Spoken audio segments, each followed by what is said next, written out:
আপনি ধূমপান কেন করেন? আমি এনজয় করি।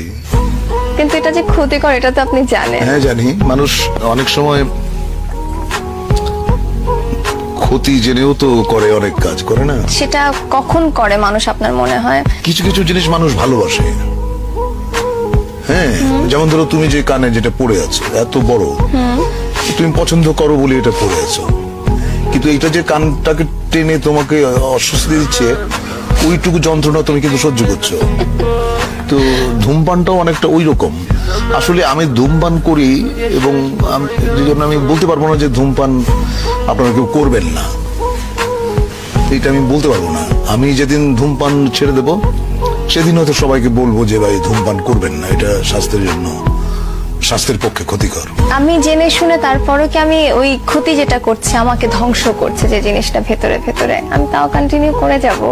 দেখো, কিছু কিছু জিনিস আছে যেগুলো মানে রেজিস্টেবল না, তুমি সেটাকে কখনোই বন্ধ করতে পারবে না। সেটা তোমার জীবনের সঙ্গে এমন ভাবে জড়িয়ে গেছে